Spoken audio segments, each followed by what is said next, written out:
సంకల్పించింది. ఈ రోజున ఆ పాశురాలతో మనం చేసుకుంటాం. ఇది కేవలం ఒక మంత్రం కనుక మన స్వామిని ఉపదేశించమని ప్రార్థించాము. ఇందులో ఎవరికైనా కొంతమందికి ఇంతకుముందు ఉపదేశం లేకపోయినా ఇది ఉపదేశ రూపంగా ఉంటుందని మంత్రోపదేశం వారిని భాష్యంగా ఇంతమందిలో మంత్రుడయ్యా అది అషట్కరణం అని ఇద్దరికే చెప్పాలి అని అంటారు. నేను మా శ్రీరంగాచార్య గారు చెప్పారు, అప్పరాత్రి గారి ధర్మాన్ని బజారుపడ్డ తిరుప్పావని. కాబట్టి మా నాటపడి తిరుప్పావు బజారుపడ్డది కనుక స్వామివారిగా ప్రార్థించిన స్వామి దేవరాలుగా బజారుని పడవేయండి అని కాబట్టి స్వామివారి మనకి పాశురం అనుగ్రహిస్తారు. తర్వాత దాని వివరణం విందాం.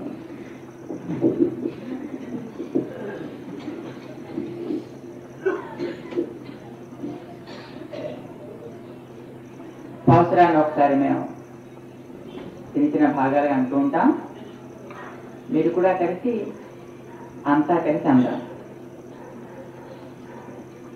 ஆண்டாள் திருவடிகளே சரணம். மார்கழி திங்கள் மதி நிறைந்த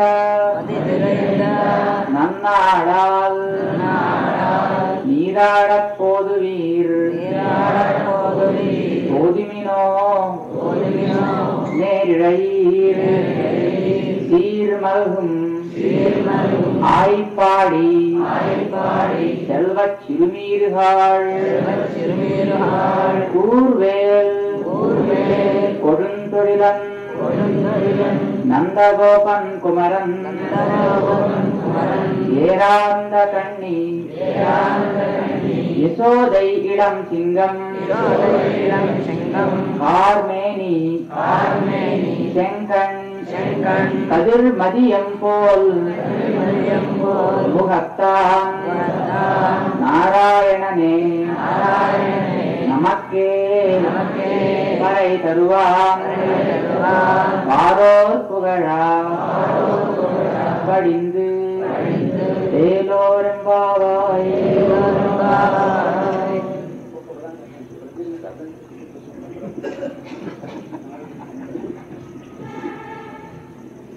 సోమవారాకి చేత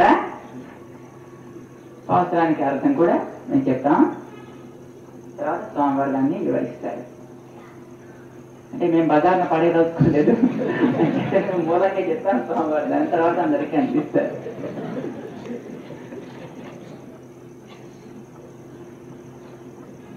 மார்கழி திங்கள்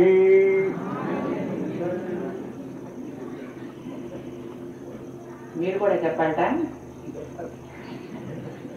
చెప్తాం. ఆండాళ్ళ తల్లి దగ్గరికి చేరినటువంటి గోపికలంతా మెలకు వచ్చి ఏం చేయాలి మనం అంతా ఇప్పుడు అని ఆలోచిస్తే ఆవిడ వారికి మార్గాన్ని నిర్దేశిస్తోంది. ఇప్పుడు మనం ఏం చేయాలంటే అంటూ మార్గళి తింగళ్, ఇది మార్గశీర్ష మాసం. మది నిరైంద చంద్రుడు,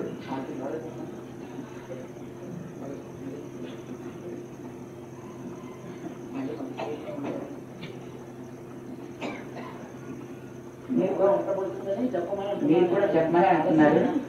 సరే మీరు కూడా చెప్పండి. మార్గళి తింగళ్, ఇది మార్గశీర్ష మాసం. మది నిరైంద, చంద్రుడు నిండినటువంటి, వెన్నెల ప్రకాశించేటటువంటి, నన్నాళ్ ఆల్ శుభదినం కదా. ఇది ఆండాళం చెప్తాను అన్నాడు వాళ్ళతోటి. ఎంత బాగుందో చూడండి ఒకసారి, రోజుని చంద్రుడు ప్రకాశిస్తున్నాడు, మంచి రోజు మనకు ఆసనమైంది అని. మనం ఏం చేయాలి అని వీరంతా అడిగారట. నీరాడ పొదువీర్, స్నానం ఆడదాం అనుకున్న వారంతా పోదిమినో వేయించేయండి. ఎవరెవరు వెళదాం అనుకుంటే వారంతా వేయించేయండి, ఎవరు కోరుకుంటే వారికి అందరికీ అమ్మ పిలుస్తుంది అన్నమాట. నేరిడీర్, ఈడైనటువంటి ఆభరణములు కలిగిన వారా అని వారందరినీ అమ్మ పిలిచి, మీరు ఉండేటటువంటి స్థానమేమో ఇదిగో ఇంత గొప్పది కదా, కనుక మీరు ఇంత అందమైన వారయ్యారు అని వారి యొక్క స్థానాన్ని అమ్మ పొగుడుతోంది. సీర్ మల్గుం ఐశ్వర్యము ప్రకాశించేటటువంటి ఆయిప్పాడి నందవరజమునందు సెల్వ చిరుమీరుగాల్ ఐశ్వర్యవంతులైనటువంటి చిన్న పిల్లలారా, మనం ఎవరి కోసం చేస్తున్నాం, ఏం చేస్తున్నామో తెలుసునా అంటూ వారిని ఒకసారి సంబోధించి, అమ్మ కూర్వేల్ కొడుంతుడిలన్ వాడి అయినటువంటి బల్యమును ధరించిన కొడుంతుడిలన్ క్రూరమైన పనులు చేయదలిచినటువంటి నందగోపాలుని యొక్క కుమారుడు అయినటువంటి శ్రీకృష్ణుడు. ఆయన మనం ఇప్పుడు ఆ చేయబోయేటువంటి వ్రతానికి నాయకుడు అన్నమాట. మనం ఇప్పుడు ఆయన కోసం వ్రతం చేస్తున్నాం అని చెప్పాలి మన అమ్మాయి యొక్క అభిప్రాయం. ఆయన ఇంకా ఎలాంటి వాడంటే ఏర్ ఆనంద కణ్ణి అందము వైశాల్యము నిండినటువంటి నేత్ర సౌందర్యము కలిగిన యశోదమ్మ యొక్క ఇళం సింగం లేత సింహము వంటి వాడు. అంతేకాదు కార్మేని నీలి మేఘం వంటి దివ్య శరీరము కలిగిన వాడు. శంకన్ ఎర్రని నేత్రములు కలిగిన వాడు. కదిర్ మదియం పోల్ ముఖత్తా చంద్రుని వంటి చల్లదనము, సూర్యుని వంటి ప్రకాశము కలిగిన ముఖ సౌందర్యము కలిగిన వాడు. మన కృష్ణుడే అనుకుంటారేమో, కాల్సుమా నారాయణనే, నారాయణుడే నమక్కే, అతడినే విశ్వసించిన మనకే పరై తరువాం, పరై అనే ఒక వాయిద్యమును తరువాం ఇచ్చును. ఇది అమ్మ చెబుతోంది. పరై అనేది మనకిస్తాడు సుమా. మనం కృష్ణుడు కోసం చేస్తున్నాం అని అనుకోకండి, నారాయణుడికి అనండి. లోపల అనుకోవడానికి కృష్ణుని అనుకుంటారు, కానీ నారాయణుడు అని అతనికి నామని చెప్పి మనం చేయడం కేవలం మన కోసం కాదు సుమా. ఇది పారోర్ పుగడా, లోకులంతా కీర్తించేటట్లుగా పడింది. శ్రద్ధతోటి అవగహించి మనని వ్రతం చేస్తాం అని వ్రతం చేసేటటువంటి సమయాన్ని, వ్రతం చేసే కాలాన్ని, ఆ కాలానికి అధిదేవతని, వ్రతానికి అధిదేవతని ఎందుకోసం చేస్తున్నామో, ఎలా చేస్తున్నామో, ఎవరు దీనికి ఫలితాన్ని ఇస్తారో, ఎందుకు ఇస్తారో మన అమ్మ ఈ పాసురంలో వివరించింది. స్వామిని దాన్ని మనకి అనుగ్రహించవలసిందిగా ప్రార్థిస్తున్నాం.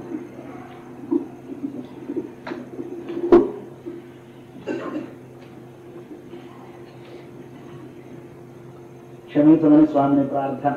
నాకు ఇష్టం లేదు ఈ రెండు పనులు కూడా, నా ప్రార్థన కాలంలోకి చేశారు. ఇందులో వారిని క్షమించమని ప్రార్థిస్తున్నాను. ఇది మనకు ఉపకారం కోసమని ఆయన కొంచెం నిర్బంధించాను.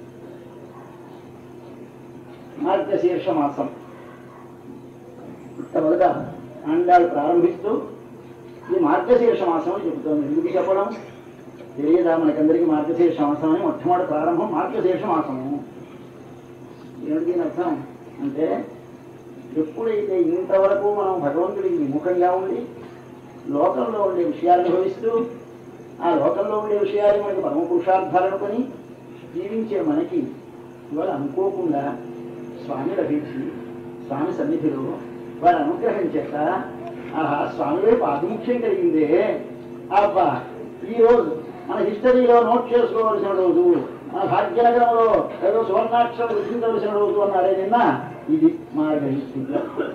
ఏ రోజు ఏనాడు మనమందరము విషయముల యందు వైముఖ్యం కలిగి భగవంతుని అభిముఖ్యం కలిగేమో ఆ ముందుగా ఆ రోజుని పొగడాలి. ఆహా ఇవాళండి, ఈ రోజండి మా అదృష్టం అండి, ఈ రోజండి, రోజే పొందింది ఎవరు చెప్పబోయే చెప్పడు, అదే ఈ రోజండి అంటారు. కాబట్టి కాలాన్ని ముందు పొగుడుతాం. ఇంతకాలం ఎంతకాలం వ్యర్థమైపోయింది నాళ్ళు. ఆహా సర్వేశ్వరుడు ఇక్కడే ఉండి, సర్వేశ్వరుడికి సంబంధించి ఉండి, వారి సంబంధం మాకు ఉండి, వాడు మామయ్యకే ఉండి మమ్మల్ని కాపాడాలనుండి, మా వెంట స్వామి తిరుగుతూ ఉంటే, ఆ లోకం నుండి ఇక్కడికి దిగి వస్తే మా వెంట మాతో సమానులుగా తిరుగుతూ ఉంటే, అరే నివారణ అంటూ ఉంటే, కాదు పో అన్నామా. ఎదిరి చూడాలి కుక్కో మాకు పక్కనొచ్చి ఈ పక్కనొచ్చి ఆ పక్కనొచ్చి ఎలాగైనా తొంగి చూస్తే మొహం చెప్తున్నాం. ఎటు చూడమే, వాడు ఇటువైపు చూస్తే వాడు చూస్తాం, వాడు చూసి చూస్తున్నాం, ఇలా చూస్తున్నాం. అవతారాలు ఎన్నో ఇచ్చాడు, మనం తప్పించుకు బయలుతున్నాం లోపూసులాడి. అట్లా అంటే ఇవాళ పడిపోయినాం ఎదురుగా. ఓహో ఈ నెల మంచి నెల, మార్గశీర్ష మాసము అని ముందుగా మాసాన్ని పొగుడుతున్నారు. అలా పొగట్టం అనేది మనకు సహజం. మనమే కాదండి, అవాళ వాల్మీకి మహర్షి రాముడికి పట్టాభిషేకం చేయాలని దశరథ చక్రవర్తి గారు సభలో కూర్చొని వాళ్ళ భరతుడు ఊళ్ళో లేనప్పుడు ఎవరికి తెలియకుండా దొంగచాటుగా పట్టాభిషేకం చేసేద్దామని సభలో కాన్ఫరెన్స్ లో డిసైడ్ చేసేసి రిజల్యూషన్ ఏకగ్రీవంగా కేబినెట్ మీటింగ్ గురించి తీర్మానం చేశారు, రేపు పొద్దున పట్టాభిషేకం అని. పట్టాభిషేకం అంటే అప్పుడు అంటారు వాల్మీకి అప్పపోయి ఎంత గొప్ప రోజు, చైత్ర శ్రీమాన్ అయం మాస. చైత్రమాసం ఏమిటి చైత్రమాసం గొప్ప, రాముడికి పట్టాభిషేకం తలపెట్టిన మాసము. మీ చైత్రమాసం లాంటిది కాదండి, మా మార్గశీర్ష మాసంలో ఆయన పెడతాడు. మీ చైత్రమాసంలో పట్టాభిషేకం తలపెట్టారని కానీ మర్నాడు 12 గంటలకి క్యాన్సిల్. కాబట్టి మీ పట్టాభిషేకం చైత్రమాసం మా మార్గశీర్ష మాసానికి పోరదు. మరేమిటి మా మార్గశీర్ష మాసం? మీరు ఆనాడు ప్రజలందరినీ స్వామికి దాసులుగా చేయడానికి, ప్రజలందరికీ స్వామిని అధిపతిగా చేయడానికి తలపెట్టిన మాసం ఈ మాసం. మేము స్వామికి దాసులుగా చేయడానికి వెళ్ళిన మాసం. అలా ఆయన రాజవడానికి పట్టాభిషేకం, ఇవాళ మనకి పట్టాభిషేకం. ఏమిటి మన పట్టాభిషేకం? కైంకర్య సామ్రాజ్య పట్టాభిషేకం మనకందరికీ ఇప్పుడు జరుగుతుంది. కాబట్టి ఈ నెల ఎంత గొప్పది, అంతకంటే గొప్పది ఆ చైత్ర. ఈ మాసం ఎంత గొప్పది, ఆ మాసం ఎంత గొప్పది. వాల్మీకి ఏమన్నట్ట, బాబా శ్రీమాన్ పుణ్య పుష్పిత కారణ అంటాడు. ఏ వస్తువుకైనా 2 లక్షణాలు ఉండాలి. మొదట భోగ్యంగా ఉండాలి, తర్వాత పవిత్రంగా ఉండాలి. కేవలంగా అందంగా ఉందని ఏ వస్తువుని మనం ఆదరించకూడదు. మనకి పెరుమాళకు సంబంధం లేనటువంటి వస్తువు ఏదైనా సరే తీసి పారేయాలి. ఇలా పరమపదంలో కాలానికి ప్రసక్తి లేదండి. అదండి పరమపదానికి నకారస్తత్వమై ప్రభు మాకు ఎక్కడయ్యా పరమపదం, అదేమయ్యా ఉత్తరటావు. ఎందుకండి పరమపదమైతేనే సంసారమైతేనే స్వామితో సంబంధం ఉన్నాడు ఏదైనా ఉపాధేయమే, స్వామితో సంబంధం లేనినాడు ఏదైనా పరిత్యాజ్యమే. కాబట్టి ఈ కాలంలో ఎందుకు మనం ద్వేషిస్తున్నాం? అదే ఈ కాలం వల్ల భగవంతుడికి దూరమైనామని. భగవంతుడిని చేరడానికే కాలం ఉపయోగిస్తే ఆ కాలం కంటే మనకు ఒకటుందా? ఈ కాలంలోనే ఉందాం, ఈ దేశంలోనే ఉందాం, ఇక్కడి నుంచి వెళ్ళొద్దని భావించాలి. నిజాన మార్గశీర్షని మార్గశీర్ష మాసాన్ని ప్రశంసిస్తున్నారు కదా. కారణం మరొకటి, మార్గశీర్ష మాసం ఎలాంటిది? సాక్షాత్ వాసుదేవ తరుఛాయ లాంటిది. కృష్ణ భగవానుడు అనేటువంటిది ఒక చెట్టు. ఆ కృష్ణ భగవానుడు అనే వృక్షం యొక్క నీడ ఉన్నది. ఆ నీడ కింద దూరండయా. ఎందుకు అలా ఎండలో మండిపోతూ ఉంటే, తల కాలిపోతూ ఉంటే, కాళ్ళు కాలిపోతూ ఉంటే, ఆధ్యాత్మిక అధిభూతి అధిదేవిక పాపములతోటి ఇతర నెత్తి మాడిపోతుంది, పైనుంచి కాళ్ళు మాడిపోతున్నాయి, కింద నిసరికి ఎడారిలో ప్రయాణం, గాలికి వేడికి దుమ్మొచ్చి ఒంటిని కొడుతోంది, 3 తాపాలు తప్పిస్తూ ఉంటే నీవు అట్లా తిరుగుతున్నావే. రా వాసుదేవ తరుఛాయ ఉన్నది ఇక్కడ. వాసుదేవుడు అనేటువంటి మహావృక్షఛాయ ఉన్నది. అది నాటి సీత నా ధర్మద. మరీ చల్లగా ఉండదు, మరీ వెచ్చగా ఉండదు, మంచి ఎయిర్ కండిషన్. ఆ వాసుదేవ వృక్షం కిందకి చేరమన్నారు. అటువంటిది మన మార్గశీర్ష మాసం. ఇప్పుడు మరీ పెద్ద చలి కాదు, పెద్ద వేడి కాదు, హాయిగా ఉంది. ఫ్యాన్ లేకపోతే ఇక్కడ కూర్చోగలమా? 4 రోజులు పోతే కూర్చోలేము. ఫ్యాన్ ఇలా మీదకి చూస్తారందరూ, ఇప్పుడు మీదకి చూడక్కర్లేదు. మరి దగ్గరగా కూర్చోగలమా? కొంచెం పక్కకి వెళ్ళాలి. ఇప్పుడు కలిసి కూడి 2 గట్టిగా కలిసి ఒకరి దగ్గరగా కూర్చోగలుగుతున్నాం. కాబట్టి ఇటువంటిది నాటి సీత నఘర్మద. నరక అంగాశమని అంతేనా కూర్చుంటే మనకి నరకం అనేటువంటి అంగారాన్ని, నిప్పు మంటలను తొలగించేటువంటిది కనుక వాసుదేవతలు ఇచ్చాయి. ఎలాంటిదో మన మార్గశీర్ష మాసం అలాంటిది. అయ్యా మీ చైత్రమాసం పూలు పూచిన నెల కానీ మా మార్గశీర్ష మాసం పంట పండిన రోజండి అన్నారు. మనకన్నీ పంటలు పండే మార్గశీర్షంలో. మరి చైత్రమాసం రాముడి పట్టాభిషేకమైన చైత్రమాసంలో ఉడికే ఇంకా మామిడి చెట్లు పూచేయక కాస్తాయో ఎండిపోతాయో తెలియదు మనకి. ఎండిపోయినాయి అక్కడ. మనం ఎలాంటివి కాదు, పంట పండింది, ఇంటికి వచ్చింది, ఇంకా కొట్టుకొని ధాన్యాగారాలలో పోసేసుకున్నాం, అనుభవిస్తాం. కాబట్టి మనది సాక్షాత్తు మనం అనుభవింపజేయడానికని ఎక్కడో ఆయన రాముడు అవతరించి ఆయన ఎంతసేపు పెద్దవాడు గొప్పవాడు కోటలో ఉంటాడు, అయ్యా స్వామివారిని సేవించడానికి ఎప్పుడండి ఇంటర్వ్యూ దొరుకుతుంది అని అడగక్కర్లేకుండా స్వామి మన దగ్గరికి స్వామి బాగున్నారా, తులసాగా ఉన్నారా అంటే అమ్మ ఎంత ఆనందం మనకి. అలాగా స్వామి రాముడుగా కాకుండా కృష్ణుడిగా దిగి వచ్చి మన మధ్యకు వచ్చాడు కనుక స్వామి ఎటువంటి వాడు మనకు మార్గశీర్ష మాసం లాంటి వాడు. ఇతర మాసాలకు దేనికి లేవు, మిగిలిన మాసాలని గొడ్డు మాసాలు, ఒక్క మార్గశీర్ష మాసమే నిజమైన మాసం.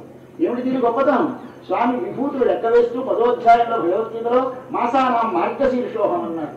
అటువంటి మార్గశీర్ష మాసం కాదు, మనందరిలోనూ సత్వగుణం ఆవిర్భవించడానికి తగిన కాలం ఇది. దేవతలు రేపు ఉత్తరాయణం రాగానే దేవతలకి పగలు ప్రారంభమవుతుంది.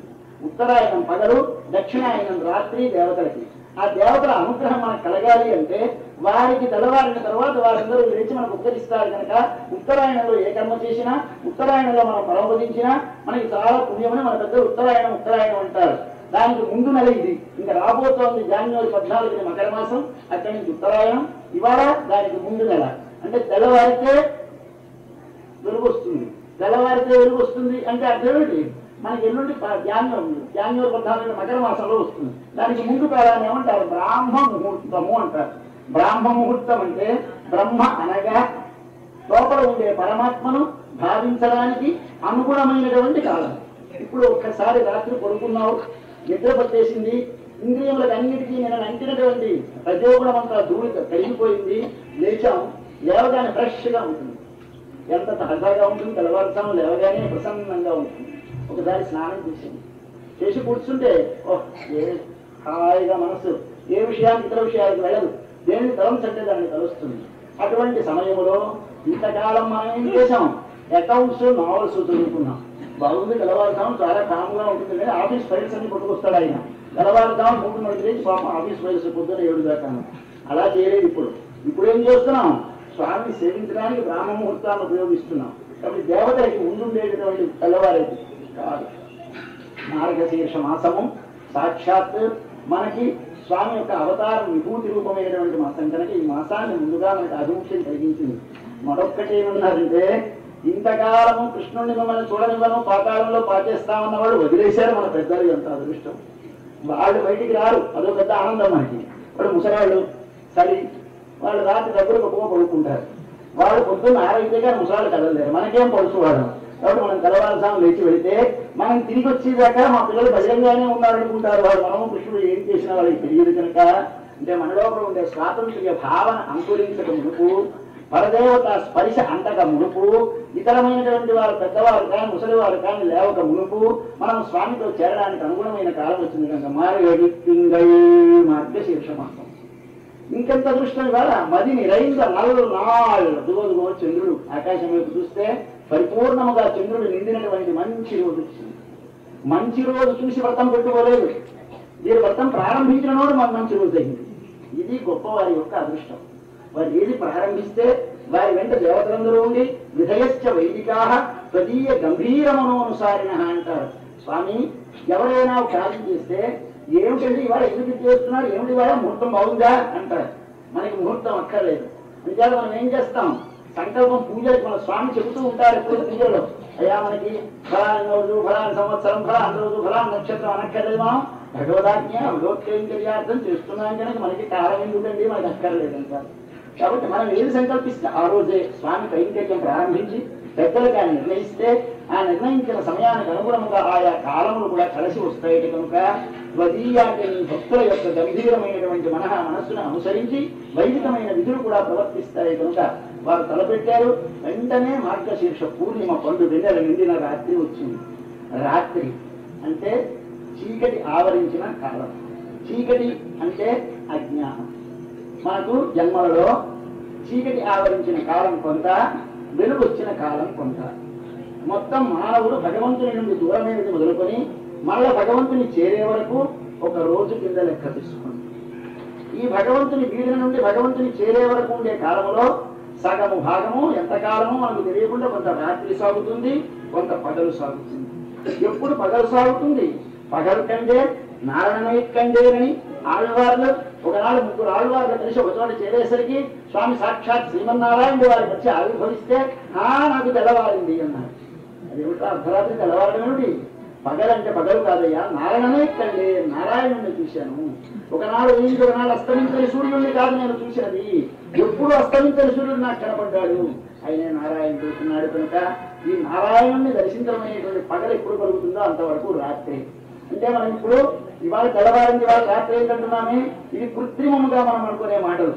ఒకటే పగలు, ఒకటే రాత్రి. మనమందరము ఇంతకాలము రాత్రిలో ఉన్నాం.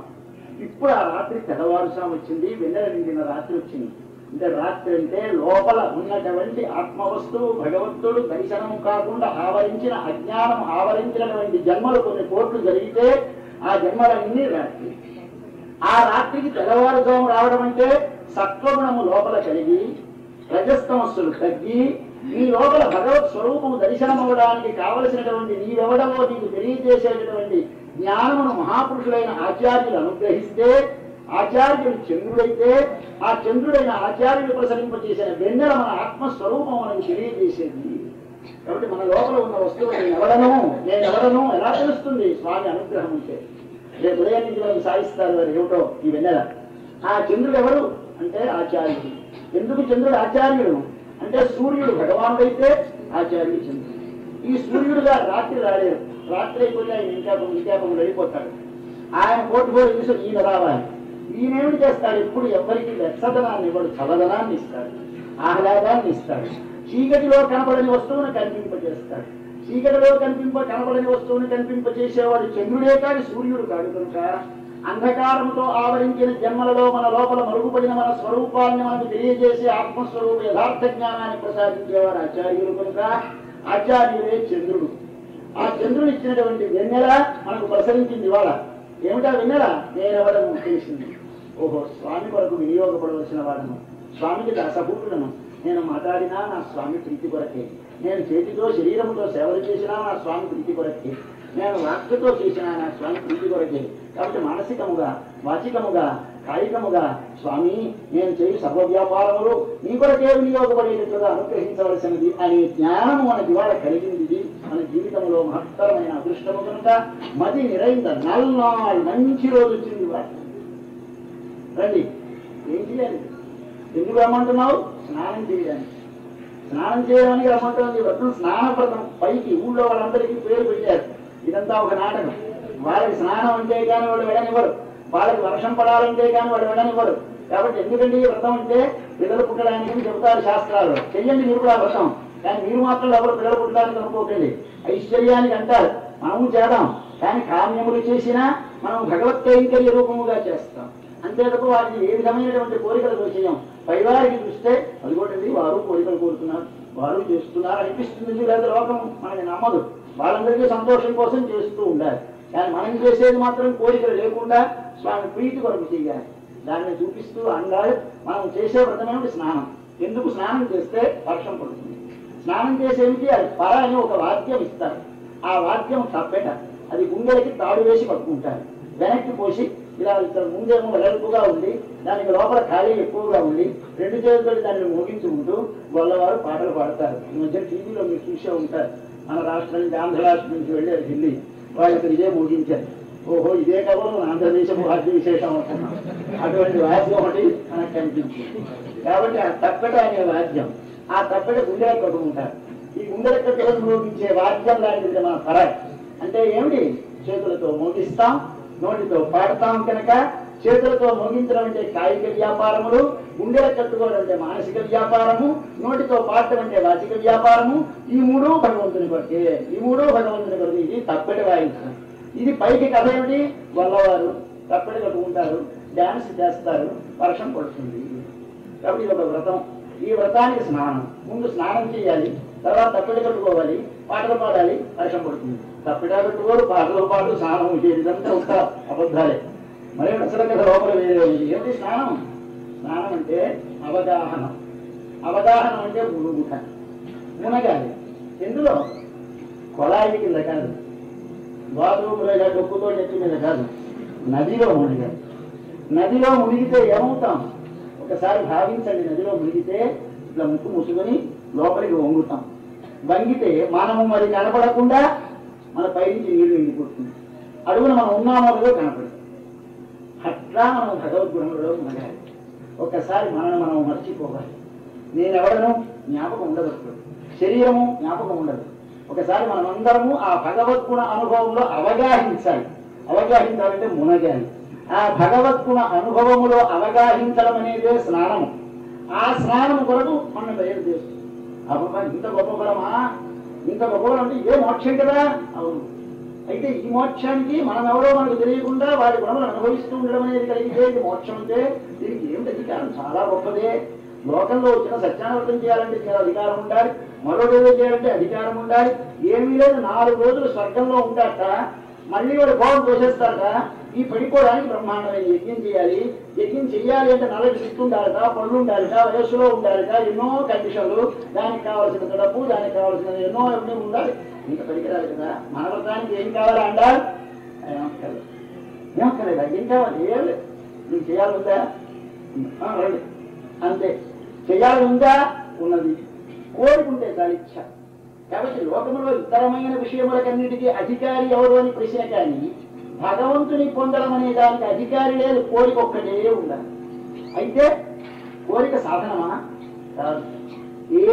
ఏ ఉపాయము చేసేవారికైనా కోరిక ఉండేది అంటే నేను మనిషివి కనుక, చైతన్యం ఉన్నది కనుక, సుఖం కావాలని కోరడం అనేది నీకు సహజము కనుక నేను సుఖమును పొందాలనుకుంటావు కనుక, కానీ అది ఒక సాధనము కాదు. భగవంతుడిని పొందడానికి కోరిక నాకు ఉందండి అంటే అధికారమా? అయ్యా నాకు భోజనం చేయాలి ఉందండి అంటే భోజనం దొరుకుతుందా? అంతే. మరేమిటి? భోజనం చేయాలని ఉంటే అది ఒక యోగ్యత. మా ఆకలిగా ఉంది. అలాగే మనకు కూడా ఏముంది? ఆకలి ఉండాలి. వచ్చిన ఆకలి మందగించండి, అలా మందగించకూడదు. అలా మందగించకుండా ఆకలి ఉండాలి. అప్పుడే ఏమవుతుంది? మనకి కావాలనిపిస్తుంది. కావాలనిపిస్తే దాని పేరు పురుషార్థం. పురుషార్థం అంటే పురుష శరీరములోనున్న జీవుని చేత అర్థ కోరబడితే దాని పేరు పురుషార్థము. నీవు శరీరములో ఎందుకున్నావో గుర్తించి దేనిని నేను పొందాలి అని నువ్వు నిర్ణయించుకొని కోరుతావో దాని పేరు పురుషార్థం. లేదా భగవంతుని పొందాలంటే నీకు ముందుగా ఏముండాలి? ఇచ్చి ఉండాలి. అదే మన స్వామి పూజల్లో చెబుతూ ఉంటారు. ఎవరి దగ్గరికైనా ఒక ఆఫీసర్ గారి దగ్గరికో పరాయి వారింటిలో వెళ్ళాలి అంటే అందంగా అలంకరించుకొని దానికి ఎలా వెళ్ళాలో దానికి హృదయం, ఎటువంటి డ్రెస్ ఉండాలో, ఎటువంటి నగలు ఉండాలి, ఇవన్నీ ఉండాలి. కానీ అమ్మ దగ్గరికి వెళ్ళే పాక్కుంటూ వెళ్ళే పసివాడికి మురికి బట్ట అయితేనే, దిగంబరుడు అయితేనే పరిగెత్తితే అమ్మ వస్తుంటుందా? కాబట్టి తన తల్లి సహజమైన సంబంధం కలిగినటువంటి భగవంతుని దగ్గరికి వెళ్ళడానికి మనకి ఏం అధికారం అక్కలేదు. ఏముండాలి? ఒకటి కోరిక ఉండాలి, ఏమో పొందాలి. కాబట్టి నిరాడపోదువే పోదుమినో. పోదుమిని అంటే పదండి ఏం చేయండి అని 2 అర్థాలు. పదండి ముందుకు నడవండి, ఏం చేయండి. ముందుకు నడవండి, ముందుకు నడవండి ఏంటి అంటే ఎప్పుడు మన వెనక జరుగుతుంది. మన కార్యకర్తలందరూ లాస్ట్ లైవ్ లో ఉన్నారు. ఎందుకు? ముందుకు వచ్చినంతని సేవిస్తున్నారు. వీరందరిగా తల్లుకుంటూ ఉంటే వారికి ఆనందం. ఉపన్యాసం వారిలో దీని గోష్ఠిని సేవించి ఆనందిస్తూ ఉంటారు. అంటే వారికి ఏమిటి అంటే నిరాడపోదువే. పదండి పదండి, ఇంతమంది మా నిరాటం సేవించిన, మా నిరాటానికి వస్తున్నారని గోష్ఠిని చూసి సేవించి ఆనందించాలనే కోరిక ఉంటాయి. కాబట్టి పిలిచేటప్పుడు చాలా గౌరవంగా పిలవాలి. ఇది నేర్చుకోవాలి. మాటలలో కూడా ఎవరితో మాట్లాడితే ఎలా మాట్లాడాలి. భాగవతులతోటి పెద్దలతోటి మాట్లాడేప్పుడు అయ్యా రావయా నీళ్ళు కూర్చుందిగా, లేదా బాత్రూమ్ ఇలా అనకూడదు. నీరాడపోదు, నీరాటానికి వేడి చేయండి అంటున్నారు. నీరాటం ఇంత మాట ఏంటి? వీళ్ళందరూ కలిసిన స్నేహితులు కదా, ఇంత పెద్ద మాట ఎందుకండి అంటే భగవంతుని సంబంధమును పొందడానికి వాళ్ళ కోరిక కలిగిన వారు ఎప్పుడైపోయినారో అప్పుడు వారిని మనం గౌరవించాలి. మరి ఏమనాలి? మీ తోటి పిల్లలైనా సరే, మీ పిల్లలైనా సరే, మీకు చాలా చనవున్నా సరే వారిని గౌరవంగా మాట్లాడాలి. నీరాటం పెద్దలు అనాలి. పెద్దలుగా స్వామి నీరాటం ఇంకా, స్వామి నీరాటం ఇంకా అని ప్రశ్నించాలి. కానీ చెయ్యాలి స్నానం ఇంకా నీళ్ళు వస్తున్నారా అనకూడదు. అలాగే నిరాడపోదువే అన్నారు. ఇది అలాగే ఎక్కడైనా ఆచారం ఉందా అంటే మన ఎప్పుడు వాహనాల్లో పెరియనంబి గారి శిష్యులు, వారి శిష్యులతో కలిసి శ్రీరంగంలో ఆలయంలో పెడుతున్నారట. అటించి పెరియనంబి గారు వేం చేస్తున్నారట. వేం చేస్తూ ఎదురుగా వస్తున్నటువంటి మన శిష్యులైనటువంటి రామానుజులు వారి శిష్యులను చూసి సాష్టాంగంగా దాసోహం చేసి నిలబడ్డారు. రామానుజులు గారి కొడుకు దగ్గర వణికిపోయి దాసోహం పెట్టేసినట్టు స్వామి ఏమిటి అపచారం, ఎవరి వారి శిష్యుల్ని అన్నారు. సాక్షాత్ మా ఆచార్యులైనటువంటి ఆడవారు ఏం చేస్తున్నారు అనుకున్నాము అన్నారు. అంటే ఎవరిని చూసినా భాగవతులను చూస్తే మన ఆచార్యులను ఎట్లా చూస్తామో అట్లా గౌరవించాలి. అది నేర్చుకోవాలి. అలాగే మహాభక్తి కలిగినటువంటి జ్ఞాననిధి అయినటువంటి కుమారుడు భట్టరు వారు. భట్టరు వారి తల్లిగారు ఆంధ్రాడు. ఆండాడు తమ కుమారుడు న్యాయంగా ఎలా చూడాలి, లోకం అంతా గౌరవిస్తుంది మా వాళ్ళన్నారు. అలాగనైతే వారి శ్రీపాద తీర్థం రోజు వారు చేర్చిన తర్వాత వారికి తెలియకుండా తెప్పించుకొని రోజు ఆ శ్రీపాద తీర్థం పుచ్చుకుంటూ ఉండేవాట. కుమారుడు పాల తీర్థాన్ని కుమారుడు పాల తీర్థం పుచ్చుకోవచ్చా? వాడు కుమారుడు కాదు, సాక్షాత్తు కపిలుడి దేవహూతికి ఉపదేశం చేశాడు. అందుచేత అది ఎంతో అదృష్టం ఉంటే కానీ ఆ జ్ఞానం కలగదు కనుక ఆండాళ్ళట్లా పుచ్చుకున్నారని మన సంప్రదాయంలో భగవన్ నిష్ట కలిగినటువంటి మహాభాగవతోత్తముల దగ్గర ఎప్పుడు అపచారపడకండి. అపచారపడితే మహాప్రమాదం. వారిని గురించి ఇప్పుడు ఎదురుగా పడవండి కానీ ఇంటికి ఏమిటో అనిపిస్తున్నదో ఏ భాగవతం గురించేనా అలాగే అనిపించిందో నరకంలో పడిపోతాం. ఎక్కడండి ఉందా అంటే సాక్షాత్ గరుత్మంతుల వారికి ఒకనాడు కలిగింది అనుభవం. గరుత్మంతుల వారు ఒకనాడు గాలవుడని విశ్వామిత్రుడి దగ్గర చదువుకున్నాడు. మహత్తరమైన విషయం విద్యాభ్యాసం అంతా చేసేశాడు. చేసేసిన తర్వాత ఏమి గురుదక్షిణ సమర్పిస్తానన్నాడు. ఏముందయ్యా చాలా సంతోషించాము లేదా అన్నాడు. కాదండి ఏదో సమర్పించాలి. ఏమి ఇస్తావు అన్నాడు. వినలేదు విద్యార్థి అని కోపం వచ్చి 500 గుర్రాలు అంత తెల్లగా ఉండాలి, ఒక్క చెవి మాత్రం నల్లగా ఉండాలి, అలాంటి 500 గుర్రాలు పట్టాలన్నాడు. ఎక్కడ ఉంటాయి? 7 విషయాలు ఎక్కడ దొరకలేదు. ఇంకేముంది, భగవంతుడిని ప్రార్థిస్తే వాడే ఇస్తాడు. సర్వకోరికలను సమస్త కామం నెరవేర్చేవాడు వాడే కదా అని స్వామి గురించి దాన్ని ప్రార్థన చేద్దామని అడవిలో పెట్టి తపస్సు నిలబడ్డాడు. గరుత్మంతుడి దగ్గర వచ్చేసి ఏం కావాలయా అన్నారు. ఇలా మా గురువు గారికి ఇవ్వాలన్నారు. దానికోసం ఉంది, మనం విడదాం ప్రయత్నిద్దామని దాని మీద ఎక్కించుకున్నాడు. ఎక్కించుకొని దేశం అంతా తిప్పాడు ఎక్కడా కనిపించలేదు. అప్పుడు సముద్ర మధ్యంలో ఋషభం అని ఒక పర్వతం ఉంది. ఆ పర్వతం మీద దించాడు అలసిపోయి ఒక్కసారి విశ్రాంతి తీసుకున్నాను. అక్కడ శాంతిరాయని అని ఒక ఆమె మంచి యోగనిష్ట మహాభక్తినిష్ఠురాలు ఆవిడ. ఆ భక్తితో ఆమె భగవద్ ధ్యానం చేసుకుంటూ ఉంది అక్కడ కొండ మీద. మీరు వచ్చారు, ఆతిథ్యం ఇచ్చింది, పడుకున్నారు. ఆవిడ భక్తి ఆవిడ గొప్పతనం చూసి గరుత్మంతుడికి అనిపించిందిగా, అరే మహాలాంటి వాడు అంత పర్వపదంలో ఉంటే ఈవిడ పాపం ఈ కొండ మీద ధ్యాన ప్రదేశంలో ఉంది, ఈవిడ దరిద్రం పాపం ఈవిడ తీసుకెళ్ళి పర్వతంలో పెట్టదా అనిపించింది. సరే లేచాడు, మరి రెక్కలు ఎగరవే, ఆగిపోయాడు. రెక్కలు కలగడం లేదు. ఏం గాలవుడు అడిగాడు, ఏం బతుకుమా ఎగరలేనా, ఎవడో పట్టేసాయి కీళ్ళని, ఏమి చేసావు మహాపురుషుడు, నిజాంగా ఎందుకు పట్టేసావు, ఏమి కారణం? చాలా తప్పు చేశానయ్యా. రాత్రి పడుకొని అయ్యో పాపం ఇటువంటి అధ్వానమైన ప్రదేశంలో ఉంది శాంతిరాయని అనుకున్నాను. ఆవిడ ఉన్న ప్రదేశమే గొప్పది కానీ ఆవిడ వల్ల ప్రదేశానికి గొప్పతనం కానీ ప్రదేశానికి గొప్పతనం ఏమిటి? అటువంటి మహాభక్తులు నివసించిన ప్రదేశాన్ని కూడా తక్కువగా భావిస్తే మనం పొందమైపోతాం. అప్పుడు ఆవిడ పాదములు ప్రార్థిస్తే మళ్ళీ ఆయన విజయశక్తి వచ్చిందని మనకు కథ పురాణం చెప్తుంది. ఈ విధముగా మనకు మహాపురుషుల దగ్గర ఎలా ప్రవర్తించాలో నేర్పుతోంది ఆండాలు. ఈరాడ పొదుమినో ఇప్పుడు ముందు నడవాలి, ఇప్పుడు ఏం చేయండి ఒకేసారి రండి రండి అని వారిని అందరినీ పిలవాలి. అంతే తప్ప ఏకస్వాదు నభుంజీత. ఎప్పుడు ఏదైనా మంచి పదార్థం పెట్టగానే అలా ముందు పరిగెత్తాం. ఎందుకంటే అలా ముందు పరిగెత్తకుండా తీర్థం అయిపోతాం, ముందు వాడకుండా ప్రసాదం అయిపోతాం. మనకి వెంక ఉంటుంది చివరిదాకా ప్రసాదం, కానీ చోపులు అక్కడ ముందు వెళ్ళిపోతే సుఖం మనకి. అది కూడదు సార్. అదే వచ్చే వాళ్ళందరినీ ముందు వేం చేయమన్నారు. వేం చేస్తే వాళ్ళందరూ కూర్చున్న తర్వాత తాను ఆనందించాలి కనుక రమ్మని పిలుస్తుంది తల్లి ఆండ. నీరాడ పొదువినో అనేసరికి ఇంత గొప్ప ఫలాన్ని పొందడానికి ఇంత సులభంగా మనకు పిలిచాము. ఉపకారం చేసింది చదివినప్పుడు మాట పొంగిపోయినారు. పొంగిపోయి అంతేసి ముఖాలు అయిపోయినాయి, అంతేసి నేత్రములు వికసించాయి. ప్రఫుల్లమైన నేత్రములు, వికసించిన ముఖారవిందం. ఒకసారి ఉడలంతా తొడవులు దొరికినట్టు నగలు పెట్టుకున్నట్టు అయిపోయింది ఆ పిల్లలకి. ఇది కలగాలి. ఏమిటి కలగాలి? కంఠేన స్వరగద్యదేన నయనేనం జీర్ణ బాష్పాంబున అని మన కులశేఖర వారు చెప్పినట్టు ఒకసారి భగవద్భక్తి కలగాలి అంటే భగవంతుని భక్తి కలిగితే కళ్ళు చెమ్మగిలాలి, ఒళ్ళు గొగుపడవాలి. ఇవి నగలు. అంతే తప్ప వారు ఆభరణాలు ధరించి రాలేదు. స్నానం చేయడానికి వెళ్ళేటువంటి వారు ఎవరు నగలు పెట్టుకోగలరు, నగలు తీసి వెళ్తారు. అయితే నగలు తీసి వెళ్ళేటువంటి వారిని తల్లి ఏమని పిలుస్తారు? స్నానానికి రండి, నగలు పెట్టుకుని రండి. ఎవరైనా పోతాయండి, నగలు పోతాయని తీసేసి వెళ్తారా? ఏ నగలు ఉండాలి తెలుసుకోవాలి. ఈ నగలు కాదు, మరే నగలు కావాలి? ఆత్మగుణ సంపత్తి కావాలి, శమదమాది గుణ సంపత్తి కావాలి. అంటే ఆత్మగుణములు కలిగినటువంటి వారికి కానీ అహంకారం తగ్గదు. అహంకారం కలిగి ఆత్మగుణ సంపత్తి కలిగితే కానీ ఆచార్య లాభం కలగదు. ఆచార్య లాభం కలిగితే కానీ భగవానుడు చేస్తాడు. కాబట్టి ఆచార్యులు లభించాలి అంటే ముందు మనకి లోపల ఉండేటువంటి అహంకారం మమకారములు తగ్గి శాంత దాంత ఉపరత విదిక్షు సమాహిత అని సమర్థించితే అప్పుడు నేరుగా మంచి ఆభరణములు దాల్చిన వాళ్ళారా రండి. ఇంకా ఒక్కసారి చూస్తే ఎవరు రావాలో కండిషన్ పెట్టినట్టు చెప్తాం. శ్రీ మరుగం ఆయింపాడి శల్వచ్చిరుమీర్హాళ్ పిలుస్తోంది. చిన్న వయసు గల పిల్లలారా రండి, రేపల్లిలో ఉన్న పిల్లలారా రండి, ఐశ్వర్యము గల పిల్లలారా రండి. ఈ కండిషన్లు శల్వ శిరు రెండు. శిరు అంటే చిన్న వయస్సులో ఉండాలిగా, శల్వ అంటే సంపద ఉండాలిగా, అందులో రేపల్లిలో ఉండాలిగా.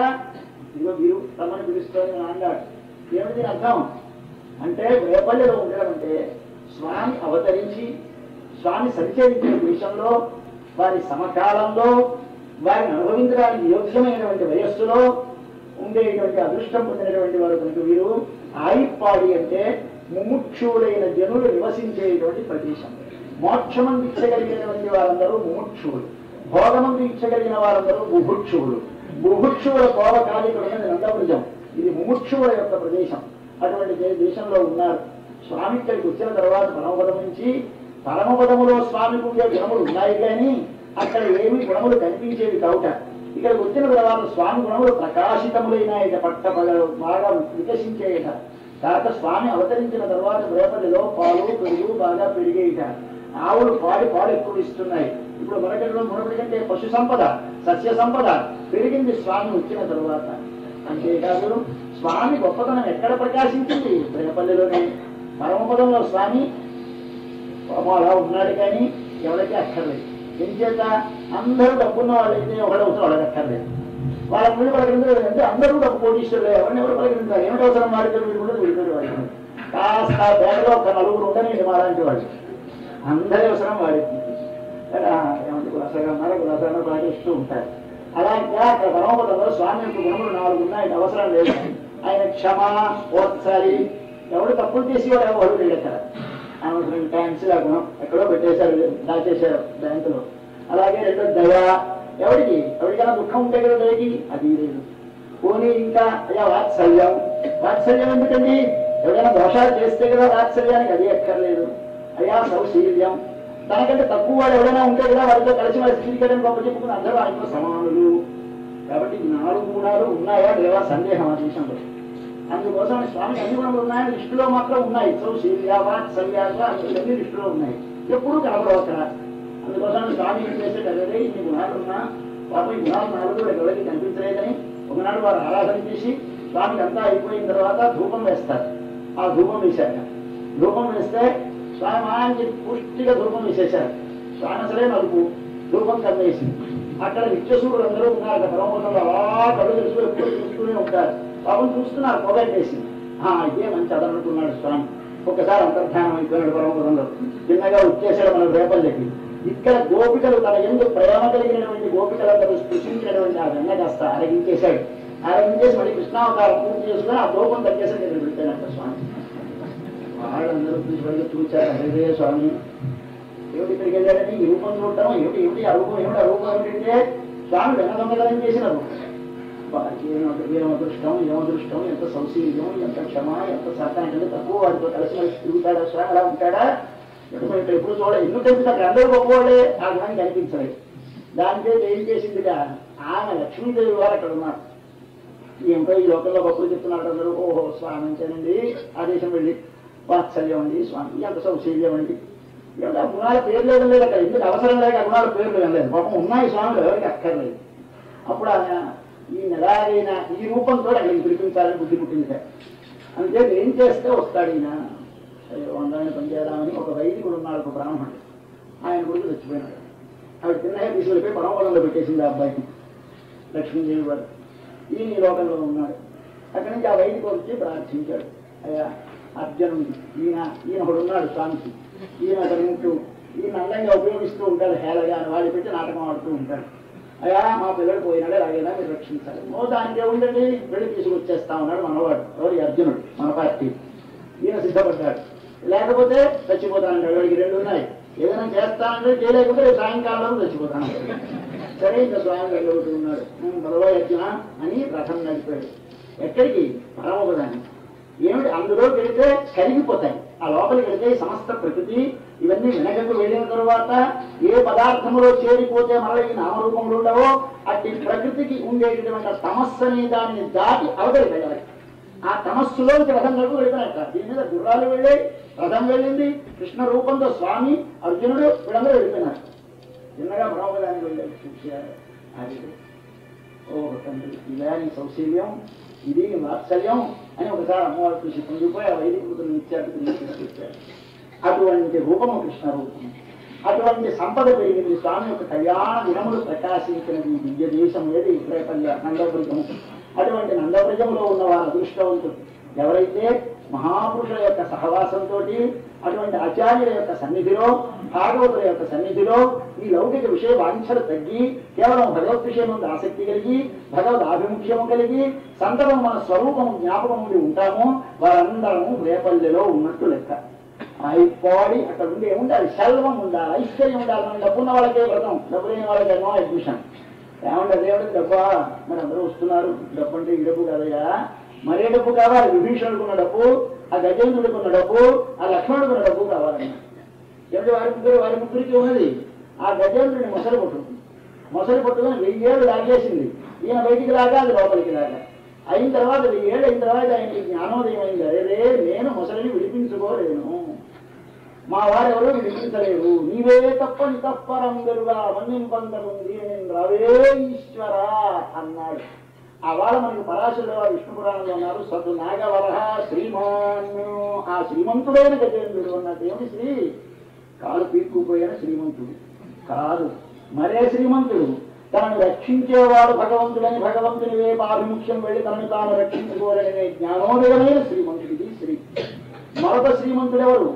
ఐశ్వర్యము కలిగినటువంటి సోదరుడు లంకను పరిపాలిస్తూ ఉంటే అతనికి హితము చెబితే వినకపోతే, దుర్భాషలాడితే లంకను వదిలేసి, భార్యను వదిలేసి, బిడ్డలను వదిలేసి, నలుగురితోటి కలిసి ఆకాశం మీదకి ఎగిరిపోతే మన వాల్మీకి మహర్షి అన్నట్ట అంతరిక్షగత శ్రీమాన్ అన్నట్ట. ఆయన శ్రీమాన్. ఆయనకున్న శ్రీ ఏమిటి అంటే విడువవలసిన చోటును విడిచి పొందవలసిన చోటు వైపు వెళ్లాలనే కోరిక కలిగిన వాడు కనుక వాడు శ్రీమంతుడు అన్నాడు. మూడవ శ్రీమంతుడెవరు? లక్ష్మణుడు.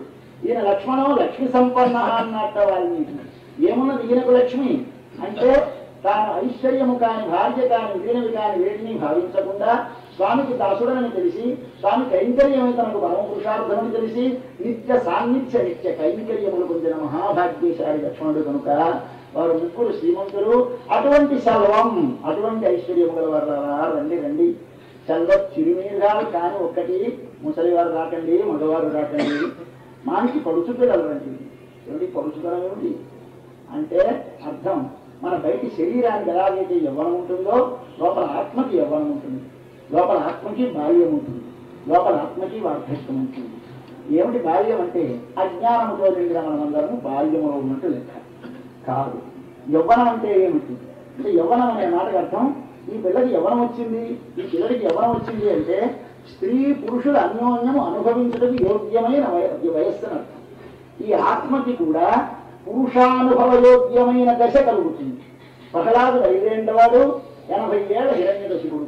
హిరణ్యకశిపుడు పసిపిల్లడు, ప్రహ్లాదుడు వృద్ధుడు, యవ్వనము గలవాడు. ఏమిటి యవ్వనం? 5 ఏళ్లు కాదు యవ్వనం, పై శరీరపు యవ్వనం కాదు, లోపలి యవ్వనం రావాలి. అంటే భగవంతుణ్ణి అనుభవించడానికి యోగ్యమైనటువంటి దశ మనసులో ఎప్పుడు కలుగుతుందో ఆనాడు వాడు యవ్వనము గలవాడు కావాలి. మగవారు రాకండి వ్రతానికి, ఆడవారి రండి. ఇదే మగవారు వద్దా అంటే మగవారు అంటే అర్థం తెలుసుకుని మానండి, కానీ రేపటి నుంచి మగవారు మానేయకండి. మగవారు అంటే ఎవరు అంటే మేము స్వతంత్రులము అనే భావన ఉన్నవాడు మగవాడు. అహంకారముతో నేను నన్ను రక్షించుకోగలను అన్నవాడు మగవాడు. ఒకరే నన్ను రక్షించాలి, ఒకరికి చెందిన దానిని నేను, ఒకరికి వినియోగపడమైన కర్తవ్యమని స్వార్థ ప్రవృత్తి లేకుండా, స్వాధీన ప్రవృత్తి లేకుండా, పరాధీనమైన ప్రవృత్తితో, పరార్థమైన ప్రవృత్తితో ఉండేటటువంటి ఆత్మ స్త్రీ. కాబట్టి ఎన్ని విశేషణాలు వేశారు? శ్రీర్ మల్హం, ఆయిప్పాడి, శల్వ, శిరువీర్హాడ్ రండి.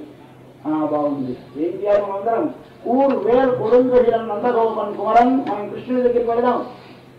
ఎవరి దగ్గరికి వెళ్తే ఏమి? పరవి కావాలి. ఈ వ్రతానికి స్నానం చేసి పరవాద్యం కావాలి. ఎవరు ఇస్తారు ఈ వాద్యం? ఎవరు నెరవేరుస్తారు అంటే మన నందగోపుడు కుమారుడు ఇస్తాడు. మనకే ఇప్పుడు నందగోపుడితో చెప్దాం, అయ్యా మీ అబ్బాయి మాకు ఇవ్వాలి అంటే ఆయన ఇప్పిస్తాడు. ఏం లేదంత భయమా? అమ్మో చాలా భయం. నందగోపన్ కుమరన్. నందగోపుడు అంటే హడిలిపోతూ ఉంటాడు. ఆయన వీధిలో అంతా అల్లరి చేసి వచ్చి నిలబడతాడు సార్. అలా నాన్నగారు వస్తున్నాడు, వణికిపోతామ్మా పాపం శివాడి అంత భయస్తుడు అన్నట్టు నచ్చిస్తాడు. వాడు అమ్మ వచ్చేసరికి ఇళం సింగం, లేత సింహం అని మంచి బాలసింహంగా కుప్పలు వేసి మీద పడిపోతారు క్రమం మీద. కాబట్టి తండ్రి దగ్గర కుమారుడు, తల్లి దగ్గర బాలసింహము అయినటువంటి వాడు స్వామి ఉన్నాడు. మనకి ఎవరి నందగోపుడు చేతిలో ఒక వేలాయుధం ఒక బల్యం పట్టుకున్నాడు. ఇదిగో స్వామి చేతిలో కనిపిస్తుంది కదా మీకు, ఆ బల్యం పట్టుకుంటాడు. అది ఏమిటి చేస్తుంది? కూర్ వేల్ పొడుగు తొసిన మంచి వాడి అయినటువంటి బల్యం. అది చేసే పని క్రూరమైన పనులే చేస్తుంది. ఏమిటి క్రూరమైన పనులు? చంపడం. ఏమిటి చంపొస్తూ ఉంటుంది? కృష్ణుడు పడుకుంటే ఉద్యాలలో మన నందుట్ట అంతకుముందు చాలా పరమ సాధువు. గడ్డి మీద కాలు వేస్తే గడ్డి కూడా నలిగిపోతుందని పాపం బెంగ పెట్టుకొని మెత్తగా నడిచేవాట. అటువంటి వాడు కృష్ణుడు పుట్టిన తర్వాత పుట్టిన దగ్గర నుంచి అందమైన ఆడదొస్తే భయం, లేదు దూడొస్తే భయం, ఓ చెట్టు వస్తే భయం, గాలి వస్తే భయం, చెట్టు చూస్తే దేని చూసినా భయం, ఎలాగ పండు చూస్తే భయం, పొంగలు చూస్తే భయం, ఇలాగ భయాలు పెట్టిపోయి ఏ వచ్చినా పొడి చక్కగా ఉన్నాడు. ఏమో ఈగ వస్తోంది, ఈగ ఏమో ఈగలో రాక్షసుడు ఉన్నాడేమో, దోమలో రాక్షసుడు ఉన్నాడేమో, ఏమో శకటాసుడు అవ్వచ్చా, వత్సాసుడు అవ్వచ్చా, దోమాసుడు నల్లసుడు అవ్వకూడదా, కాబట్టి ఇందులో ఉంటారేమో అసురుడు. కాబట్టి వాళ్ళని కూడా పొడి చేద్దామని స్వామి ఈ వేలాయుధం ఎందుకు పట్టుకున్నాడు? బాధ్యత నాది అని ఎవరికి కలుగుతుందో పెరియాడు వాళ్ళలాగు పల్లాండు పాడటమే ఆ వేలం. అటువంటి వేలాయుధం పట్టుకున్నాడు మన స్వామి. ఏం చేస్తున్నాడు నందగోపుడు? ఆయన కొడుకు తోసిదాన్ని క్రూరమైన పనులు చేస్తున్నారు. క్రూరమైన పనులు అంటే మనకు విరోధులను నశింపజేస్తున్నారు, చంపుతున్నారు. వీరు నందగోపాలుడు అన్నారు. నందగోపుడు అంటే అర్థం ఏమి? ఆచార్యుడు అని అర్థం. తండ్రి కృష్ణ భగవానుడికి. నందుడు అంటే ఆనందించేవాడు, గోపుడు అంటే కాపాడేవాడు. మనకు ఒక మంత్రమును కానీ స్వామి ఉపదేశిస్తే ఆ ఉపదేశించిన మంత్రము చేత ప్రతిపాదింపబడే దైవం వారి లోపల సంతతము కాశిస్తూ స్వామిని అనుభవిస్తూ ఆ స్వామి యొక్క భగవద్ అనుభవంలో నిమగ్నమై ఉంటారు కనుక నంద ఎప్పుడూ వారి ముఖములు చిరునవ్వు చెడగదు. మనకు తెచ్చిపెట్టుకోవాలి. ఎంత కష్టమో మనకి నవ్వు రావడం అంటే స్వామి నవ్వు ప్రయత్నం అలా ఎక్కువ ఉంటుంది. అంతే ఒక నంద. మరేమిటి రెండవది గోప. మరి ఉందని ఏమైనా మనకి తెలుస్తుందా? ఏమి చేతకాని నీకు కటాక్షం. అపరాచార్యుడు అపరాచార్యులు ఎవడు? అహంకారి. కాబట్టి వీడికి ఏమైనా స్వామి కటాక్షిస్తూ ఉంటారు. ఇదే నంద గోపం. నంద అంటే భగవద్ అనుభవము చేత కలిగిన ఆనందం అనుభవించేవాడు. గోప అంటే కలిగిన ఆనందమును బయటికి అభివ్యక్తం కాకుండా భగవతత్వమును లోపల ఎంతో పదిలపరుచుకొని దాన్ని ఇతరులకు ప్రకాశింపజేసి దాని వల్ల తన గొప్పగా ఇతరులకు భాషించాలని కోరిక లేకుండా దాచిపెట్టుకునేవాడు. అటువంటి నందగోపుడు అంటే ఆచార్యుడు. ఆయనకి విధేయుడై ఉంటాడు స్వామి. తన మంత్రం బ్రాహ్మణాధీనం. బ్రాహ్మణుడు అంటే ఆచార్యుడు, వేదవేత్త. అటువంటి వేదవేత్త అయినటువంటి స్వామి మనకి నందగోపాలుడు. ఆయనకి కుమారుడు విధేయుడైన స్వామి మనకు ఉన్నాడు. మంత్రం మనకి ఇస్తారు. ఇంకా ఎవరు అంటే ఏరాందగణ్ణి కార్మేని చెంగన్ కదిర్మదియంబోల్ ముఖత్తాన్. అంతేకాదు ఒకవేళ ఏరాందగణ్ణి యశోదై ఇళం సింగం. బాలసింహం యశోదాదేవి దగ్గర వీధిలో అల్లరి పనులు తీసి వచ్చేవాడు స్వామి. ఊళ్ళో అందరూ కంప్లైంట్స్ పెద్ద ఆయన మీద అల్లరి అందరూ పట్టుకొచ్చి పెద్ద కంప్లైంట్ లిస్ట్ ఇచ్చేవారు. శిక్షింతాం అనుకునేది మన తల్లి. స్వామి శిక్షించలేకపోయేది. ఆమె చెయ్యి పట్టడానికి దవ్వచ్చేది కాదు. అందుచేత కనిపెట్టేవాడు. ఉడుకు పనులు ఎంత చేస్తే అంత మావాడు ఇలా చేశాడు, మావాడు అలా చేశాడు, వాడు అలా చెప్పడం వీడు గొప్ప. అలా ఉంటుందని ఎప్పుడు కనిపెట్టిందో ఆ వీక్నెస్ కనిపెట్టేవాడు. మరి లొంగడే. ఎప్పుడైతే శిక్షిస్తామని భయం ఉంటుందో అప్పుడు లొంగుతాడు. కానీ పిల్లడు వాడు అల్లరి పెంచుతాడు. ఇలా చేసావా ఇంకా చేసావా అన్న మాటలో రుసుకు తెలుస్తుంది వాడికి ఎందుకంటూ ఉందో. మరి వాడు లొంగడే కనుక లొంగడం మానేశాడు. మనిషి బాలసింహం అని గెంతులు వేస్తున్నట్టు తల్లి దగ్గర. అంతేత యశోదాయి అది చూసి ఏమవుతోంది? కన్నుడు. ఆ పిల్లవాడిని చూసేసరికి ఒకసారి ఆ నేత్రంలో అన్ని చేసి వికసిస్తాయట. ఎంత అదృష్టవంతురాలా యశోదాదేవి. పరమపదములో కొన్ని కోట్ల మంది సదా పశ్యంతే అని ఎప్పుడూ చూస్తూ ఉండేటువంటి భగవాను ఒక్కటే అనుభవించేటువంటి అదృష్టం పొందిన నేత్రములు గల భాగ్యశాలి యశోదాదేవి. మనం కాదా, ఆవిడే అనుకునేది. సాయం సమయంలో స్వామి గోధువుడి దూసరిత గోపవేషుడై ఆ గోపాల బాలకశతములతో అనువర్తమానుడై వెనక గోవుల యొక్క వెనకను వస్తూ ఉంటే అంత దూరం నుంచి స్వామిని చూసి కృష్ణ భగవాన్ని చూసి పసివాడి వెనకాలు వస్తూ ఉంటే కథ పుట్టుకొని పిల్లలు పుట్టుకొని నన్ను కోరిన తల్లి ఎవరైనా లోకంలో ఉన్నదా, నా అంత ధన్య ఎవరైనా ఉన్నదా, ఇంత అందగాడి పిల్లలు ఎవరికైనా ఉన్నారా అనుకోనేది స్వామి. ఆమెను చూసి అటువంటి నేత్రముల యొక్క సౌందర్యం కలిగినటువంటి తల్లి అనేవారట. కూరత్తాడు గారు అన్నారట, ధనుదాసు గారు అన్నారట, అయ్యా ఈ పిల్లవాడికి కళ్ళందం వాళ్ళ అమ్మ పోలికేనండి అన్నారు. ఈ పిల్లవాడి కళ్ళందం వాళ్ళ అమ్మ పోలిక, ఎందుకంటే ఆయన కళ్ళ వల్ల ఉండాడు. ఆయనకి తీసుకెళ్లి రామానుజుల వారు రంగనాథన్ యొక్క కళ్ళు చూపించారు ఈ సనత్దాసు గారి. నువ్వు చూసావా అందం? ఇంకా భార్య నేత్రాలకు వశపడిపోయి భార్య సౌందర్యానికి వశవర్తి తిరుగుతూ ఉంటే ఇంత వ్యామోహం గలవాడికి ఈ వ్యామోహం లౌకిక విషయముల మీద భగవత్ విషయం మీద కలిగితే ఎంత బాగుందో అని రామానుజుల వారు అనుగ్రహించి వారిని తీసుకెళ్లి రంగనాథుని సేవ చేయించి ఒకసారి వారికి ఆ నేత్రములు తలుపు హస్తస్పరిస్తే నేత్రములను ఉన్మీలనం చూడమన్నారు. చూడమంటే స్వామి సౌందర్యం దర్శనమైంది. తర్వాత తిరుప్పావై కాలక్షేపం విన్నారు. విని అప్పుడు అన్నారు, ఏరాంద కన్య అనేది మన ఆచార తల్లి, ఈ రంగనాథుడి యొక్క కళ్ళకి అందం వాళ్ళ అమ్మ వల్ల కాదండి, ఈ పిల్లడి పోలికే వాళ్ళు అమ్మంటున్నారు. ఎందుకంటే ఈయన చూసిన కళ్ళు వాళ్ళ పిల్లడి కళ్ళు, అంటే ఎవరి కళ్ళు? మన రంగనాథుడి కళ్ళు. ఈ రంగనాథుడి కళ్ళు చూస్తే వాళ్ళ అమ్మ కళ్ళు ఏరాంద కన్య అన్నారంటే పిల్లడి పోలికే అమ్మకన్నారట ఆయన. అందుచేత అటువంటి అందం కలిగినటువంటి ఆవిడ ఏరాంద కన్య, అటువంటి యశోద. యశోద అంటే మంత్రం, దశ అంటే భగవంతుడు. భగవంతుని మనకు ప్రసాదించేది మంత్రం. ఆచార్యులు మంత్రం ఉపదేశిస్తారు.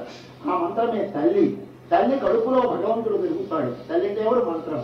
మంత్రము గర్భములో ఉంటుంది దైవం. మనం ఒకసారి కానీ అష్టాక్షరి మంత్రాన్ని ఉపదేశం పొంది దాన్ని కానీ బాగా మననం చేస్తే ఆ మంత్రం చేత ప్రతిపాదించినటువంటి దైవం మన హృదయంలో వికసిస్తాడు, భాషిస్తాడు, ఆవిర్భవిస్తాడు. ఇంకా తల్లి కడుపు నుండి వెలికి వచ్చేటువంటి వాడు ఎవడో వాడు బిడ్డ కనుక తల్లి మంత్రమైతే మంత్రము ఒడి నుండి బయటికి వచ్చినటువంటి నారాయణుడు సాక్షాత్ యశోద తనయుడు, యశోద బాలసింహము. కాక కన్ను అంటే జ్ఞానం. జ్ఞానములు అన్ని జ్ఞానములు కావు. భగవంతుడు అంతటా వ్యాపించి ఉన్నవాడు అనే జ్ఞానమే జ్ఞానం. అట్లా భగవంతుడు అంతటా వ్యాపించి ఉన్నవాడనే జ్ఞానమును ప్రసాదించే నామములు 3 ఉన్నాయి. విష్ణు సహస్రనామం అంతా అయిన తరువాత శ్రీమాన్ నారాయణో విష్ణు వాసుదేవ అభిరక్షతు. నారాయణ విష్ణు వాసుదేవ. నారాయణ అన్నిటిలో ఉన్నాడు, విష్ణు అన్నిటిలో ఉన్నాడు, వాసుదేవ అన్నిటిలో ఉన్నాడు. మిగిలిన నామములకు అర్థం లేదు. ఈ 3 నామములు గొప్పవి. ఈ 3 నామములలో మళ్ళీ నారాయణ గొప్పది. దీనిలో ఏమన్నది? జ్ఞానం పరిపూర్ణముగా ఉన్నది. అందుచేత మిగిలిన వాటిలో విష్ణు అంటే వ్యాపించి ఉన్నాడు. ఎక్కడ లేదు, ఎలా లేదు, మరి ఎందుకు లేదు. వాసుదేవ అంతటా ఉన్నాడు అని అర్థం వస్తుంది, కానీ అందులో లేదు. ఎలాగున్నాడు? అందులో లేదు. ఎందుకు? అందులో లేదు. కాబట్టి 3 ప్రశ్నలు వచ్చినప్పుడు సమాధానం చెప్పేది ఒక్కటే, నారాయణ. కాబట్టి నారాయణలో కలిగే జ్ఞానం ఆనంద కండి, విశాలమై సుందరములైన నేత్రములనగా జ్ఞానమును ప్రసాదించేటువంటి మంత్రం అష్టాక్షరి మహామంత్రం. ఆ అష్టాక్షరి మహామంత్రం చేత ప్రతిపాదించబడిన నారాయణుడే మన కృష్ణ భగవానుడు. కృష్ణ భగవానుడు వేరు, నారాయణుడు వేరు అనుకోకండి. మనం ఏ మూర్తిని ఆరాధన చేస్తున్నా మన సంప్రదాయంలో ఆ స్వామికి ఏ అర్ఘ్యం ఇవ్వండి, భాగ్యం ఇవ్వండి, నైవేద్యం చేయండి, ఏం చేసినా ఏమని చేస్తాం అంటే వెంకటాచలపతి మూర్తిని పెడతాం. శ్రీమతి వెంకటాచలపతి శ్రీనివాసాయ నమః అనకూడదు. అలాగే రామచంద్రుని పెడతాం, శ్రీ రామచంద్రాయ అనకూడదు. శ్రీమతే నారాయణాయ నమః. శ్రీమతి ఏది చేసినా శ్రీమతే నారాయణ. అదేమిటంటే అక్కడ మూర్తి ఒకటి మీరు నారాయణ అంటారు ఏమిటండి? అదేనయ్యా ఆయన పేరు, నారాయణే ఆయన పేరు. ఇప్పుడు కృష్ణ, నారాయణ, రామ ఇవన్నీ భిన్న భిన్నములు కావు, ఒకటే వస్తువు. దానిలో ప్రధానమైన నామం నారాయణ నామం. కాబట్టి మనం కూడా ఈ యశోద బాలసింహము నందగోప కుమారుడు ఎవరు? నారాయణనే. నారాయణ.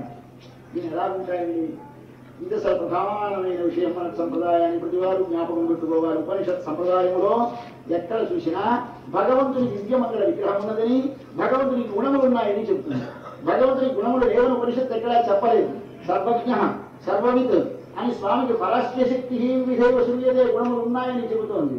దివ్యమంగళ విగ్రహం ఉన్నది అని, స్వామికి మంచి దివ్యమైన శరీరం ఉన్నదని, రుక్మాభం స్వప్నధీగమ్యం అంటుంది ఉపనిషత్తు. అలాగే తీసుకుని వెళ్ళి సూర్యమండలాంతర్వర్తి అయినటువంటి మూర్తిని చూపించి ఆయన హిరణ్య శ్మశ్రు, హిరణ్య నఖ, ఆప్రణఖాత్ సర్వయేవ సువర్ణ, పాదముల మొదలుతో తలవంటుల వరకు బంగారం వలె స్పృహణీయమై ఉండి కావాలనిపిస్తుంది ఆ స్వామి రూపము.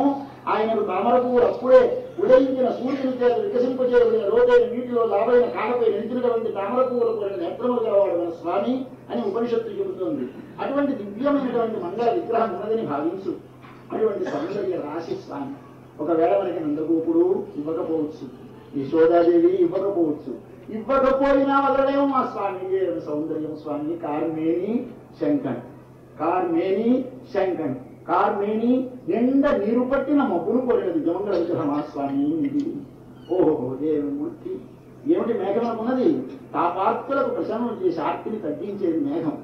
తర్వాతి కాలంలో జీవనమును ప్రసాదించేది మేఘం. కాబట్టి అదే ప్రాపకము, అదే ప్రాప్యం. అలాగే మనకు కూడా సర్వేశ్వరుడు ఒక్కడే కార్మేణి, మేఘం వంటి శరీరం గలవాడు. శంకన్, ఎర్రని నేత్రములు గలవాడు. దీని లోపల గుణములు, విద్యమంగా విగ్రహం రావాలి, ఒకదానిలో విగ్రహం గుణములు రావాలి. ఎర్రని నేత్రములు అనగానే రెండు గుణములు భావించండి. ఎవరికి ఎర్రబడతాయి కళ్ళు? అంతా నాకున్నది అన్న అహంకారం గలవారికి ఎర్రబడతాయి. రెండవది ఎవరికి ఎర్రబడతాయి? తల్లికి కాని పిల్లడి మీద ప్రేమ ఉంటే, ఆ పిల్లడు కాని బాధపడుతూ ఉంటే, రాత్రి వేళ వారి కోసం బెంగ పెట్టుకుని అలా నిద్ర లేకుండా జాగరణ చేస్తుంటే తల్లి కళ్ళు ఎర్రబడతాయి. కాబట్టి ఎర్రదనం కనిపించగానే నేత్రములలో స్వామిత్వమైనా ఉండాలి, వాత్సల్యమైనా ఉండాలి. స్వామిత్వం అంటే ఇదంతా నాదే అన్న అహంకారం గలవాడి కన్ను ఎరుపు, మరొకటిది ప్రేమ గల తల్లి కన్ను ఎరుపు. ఈ రెండు ఉన్నాయి మన స్వామిలో. మనకి స్వామి ఆయన, మన యందు వత్సలుడు ఆయన కనుక ఈ గుణములన్నింటినీ ప్రకాశింపజేసింది నేను నారాయణ గుణము కనుక కార్మేని శంగన్ కదిర్ మదియంబోరు ముఖత్తాన్. అయితే అటువంటి వాడై మన శత్రువులు ఎవరైనా కానీ ఆయన ప్రేమించిన వారు మీదకొస్తే సూర్యునిలా కనిపిస్తాడు. ఆయన్ని ప్రేమించిన వారు కానీ దగ్గరికి వెళితే చంద్రుడిలా కనిపిస్తాడు. రెండు ఏకకాలం ఉంది. ఎలాగో స్వామి నరసింహ రూపే కూర్చున్నాడు స్తంభంలో. హిరణ్యకశిపుడు మీద వచ్చి పడుతుంటే ఒళ్ళో కూడా చీర్చేస్తున్నాడు. ఉగ్రమైన రూపం. లక్ష్మీదేవి కాని బ్రహ్మ కాని దేవతలు కాని దగ్గరికి చేరకుండా గసగస వణికిపోతున్నారు. ప్రహ్లాదుడు వెళ్ళి పాదాల మీద పట్టాడు. పసివాడు 5 ఏళ్లవాడు. వీడి వైపు దయా పరిపూర్ణమైన చూపులు ప్రసరింపజేస్తున్నాడు. ఆ హిరణ్యకశిపుడు ఎందు ఉగ్రమైన చూపులు ప్రసరింపజేస్తున్నాడు. ఒకేసారి రెండు రూపములు కనిపిస్తున్నాయనుకుంటే సౌమ్య భీకర ఈక్షణ సమ్మేళనం కలిగింది నరసింహమూర్తిలో. అటువంటి రూపం ఉంది స్వామిలో కనుక కదిర్ మది. కదిర్ అంటే సూర్యుడు, మది అంటే చంద్రుడు, రెండూ కలిసి ఉన్న రూపము స్వామిది. ఇలా ఉన్నాయి కదా. ఎక్కడ కౌరవ సభలోకి రాయబారానికి వెళ్ళే స్వామి. రాయబారానికి వెళితే దుర్యోధనాలందరూ కృత్రిమంగా ఒక గోయి తవ్వి ఆయన బంధించాలని ఇక్కడ పదవేయాలని వాళ్ళ ప్రయత్నం. యువత వీరందరూ భీష్మ ద్రోణాదులు అందరూ కూడా బెంగపెట్టుకున్నారు, ఏమవుతుందో ఏమవుతుందో అని. వీరందరూ చూసేసరికల్లా మాంచి ప్రసన్నంగా చంద్రుడిలా దర్శనమిచ్చేవట. అవతల కౌరవులైన దుశ్శాసనుడు దుర్యోధన శత్రువు చూస్తే కదా వణికేలా ఉండేవట స్వామి. అలాగే ఆ చంద్రుడిని పైన పెట్టి సూర్యుడిని లోపల పెట్టి ఆ రెండు కలిపి ఫోకస్ చేసేవట. వాళ్ళ దగ్గరికి వెళ్ళేసరికి లోపల సూర్యుడి కాంతి వెళ్ళేది, వీడి దగ్గరికి వెళ్ళేసరికి చంద్రుడి కాంతి వచ్చేది. వాడు ప్రసన్న అనిత్య వచ్చసం అంటుంది భాగవతం. అటువంటి మహత్తరమైనటువంటి దివ్యరూపము కలిగినటువంటి స్వామి కనుక స్వామి యొక్క గుణములను భావించండి, స్వామి యొక్క రూపాన్ని భావించండి. నారాయణ అన్న శబ్దంలో ఈ రెండు ఉన్నాయి. అట్టి వాటిలో ఉండే ఒకటి స్వామిత్వము, రెండవది వాత్సల్యం. ఈ గుణములు కలిగినటువంటి దివ్యమంగళ విగ్రహం కలిగినటువంటి మన స్వామి కృష్ణ భగవానుడు. అంటే కృష్ణ భగవానుడే నారాయణుడు. నారాయణనే ఎవరిస్తారు మనకు కావలసిన కోరికలను నెరవేర్చేవాడు? నారాయణుడే. అంటే ఏ అనగానే జ్ఞాపకం పెట్టుకోవాలి. మరొకటి పక్కని పూట అక్కర్లేదు. నా ప్రయత్నం చేస్తే నారాయణుడు ఫలమిస్తాడు అనకు. నా ప్రయత్నంతో ప్రమేయము లేదు. నా ప్రయత్నం కేవలం ఊరికే స్వామి ప్రీతి కొరకు నేను చేసేది వాడే ఫలమిస్తాడు. ఇతరమైన సహాయం అక్కరలేని ఉపాయం వాడు ఒక్కడే. ఎవరికి ఫలమిస్తాడు? నమక్కే, మనకే. మనకే అంటోంది ఆండాళతలు. ఏమిటి మనకే అంటే మరొకటి నాకు ఉపాయం ఉన్నది అనేటటువంటి భావన లేకుండా అకించన అనన్యగతి, మరొకటి ఏది నాకు అకించన్యం అనన్యగతిత్వం అనే రెండు లక్షణములు కలిగినటువంటి మనకే ఇస్తాడు. మన లోపల ఏమాత్రమైనా నేను సాధించగలను అంటే భగవానుడు మనకి పురుషార్థం ఇవ్వడు. ఏమాత్రమైనా నా ప్రయత్నం చేత నేను సాధించగలనే భావన ఉండకూడదు. కర్మ కాని, జ్ఞానం కాని, వ్యక్తి కాని, ఇతర ఉపాయం లేదు. స్పర్శ ఏమాత్రము అనుకున్నదనే భావన పూర్తిగా అంతఃకరణంలో వీడినటువంటి వారికే సర్వేశ్వరుడు ఉపాయభూతుడుతాడు. కనుక నమక్కే ఏమిస్తాడు? పరయి గౌవాన్, పరై అనే వాద్యాన్ని ఇస్తాడు. పర అంటే వ్రతానికి కావలసిన ఒక పరికరం, తప్పెట కాదు. మనము భగవద్ అనుభవం అనుభవించడానికి కలిగే మోక్షం. ఏమిటి మోక్షం అంటే? ఎందరో రకరకాలు చెప్పారు, కానీ మనవారు ఏమి చెప్పారయ్యా? సేవ మోక్షమయ్యా. ఈ శరీరం ఉండగా ఈ శరీరంలో నీకు సర్వేశ్వరుడు ఇచ్చినటువంటి వాక్కుని, సర్వేశ్వరుడు ఇచ్చిన మనస్సుని, సర్వేశ్వరుడు ఇచ్చినటువంటి కాయమును, మనో వాక్ కాయములను మూడింటినీ కూడా స్వామి ముఖ వికాసమునకే, స్వామి ముఖ వికాసమునకే చేస్తున్నాననే భావన కలిగితే దాని పేరు కైంకర్యం అంటారు. కైంకర్యం అంటే అర్థం భగవంతుని యొక్క ముఖము వికసించుట కొరకే నేను చేయు వ్యాపారము అనే భావనకి కైంకర్యం. ఇది కలగాలి. ఇది కలగడమే మనకు పురుషార్థం. ఇది ఇక్కడ కలగని, అక్కడ కలగని. ఇక్కడ మనం జీవించి ఉండగా కూడా మనం పొందవలసిన పురుషార్థము కైంకర్యమే. మనం చనిపోయిన తర్వాత చిట్ట చివరి శరీరమై విడిపోయి పరమపదములకు వెళ్ళిన తర్వాత అక్కడ చేసేది స్వామికి కైంకర్యమే. ఇక్కడ కైంకర్యమే పురుషార్థము. అటు పురుషార్థమును మనకు ప్రసాదించేవాడు నారాయణుడే. నారాయణనే నమకే పదై తరువాన్. అయితే ఈ వ్రతం మనం చేస్తున్నప్పుడు ఒక్క మాట జ్ఞాపకం పెట్టుకోవాలి, మనం చేసేది మన కోసం అనుకోకండి. ఇదంతా లోకమంతా సుఖంగా ఉండటానికే, మన కోసమే. ఇందులో మనమెవరు? మన స్వామి యొక్క విభూతి విశ్వమంతా.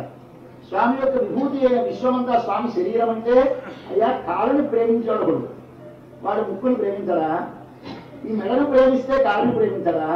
శరీరంలో సర్వావయములను ఎట్లా మనం మనవేని ప్రేమిస్తామో అట్లాగే భగవంతుని విభూతిలో ఉన్న సర్వ పదార్థములను ప్రేమించగలిగడం ఎప్పుడు నారాయణ శబ్దం యొక్క అర్థం తెలిస్తేనే.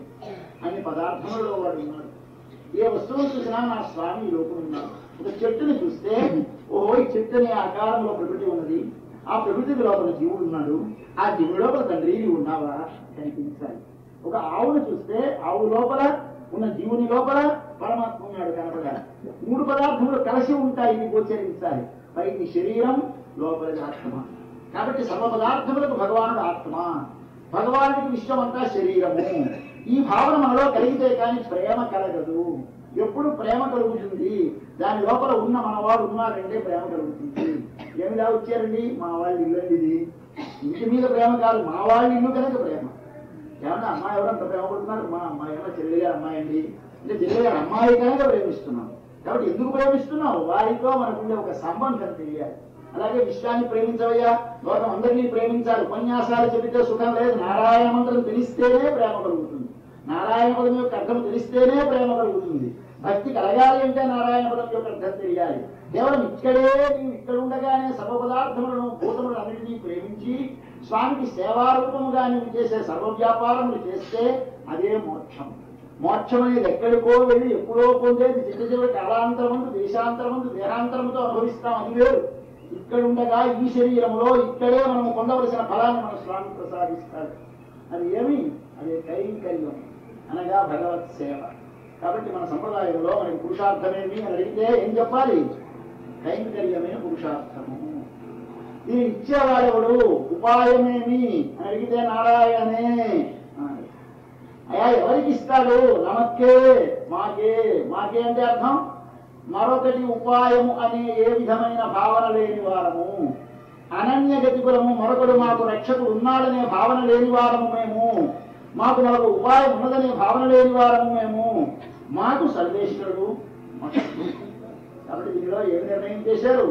ఈ వ్రతము చేయడానికి కాలం ఏది అంటే ఏమిటి కాలం? మార్గశీర్ష మాసం వచ్చినప్పుడు చెయ్యండి అంటే అర్థమే మీ లోపల సత్వగుణం ఆవిర్భవిస్తుంది. ఒకప్పుడు భగవంతుని వైపు ఆభిముఖ్యం కలుగుతుంది, అప్పుడు చేసే వ్రతం ఈ వ్రతం. ఎవరు చేయాలి? ఎవరికి ఇచ్చ ఉంటే వారందరూ చేయండి. దీనికి అధికారి నియమం లేదు. దీనికి బ్రాహ్మణుల, క్షత్రియుల, వైశ్యుల, పురుషుల, స్త్రీల నియమం లేదు. అందరికీ అధికారం ఉంది. ఒక్కటే ఉండాలి, లోపల కోరిక ఉండాలి.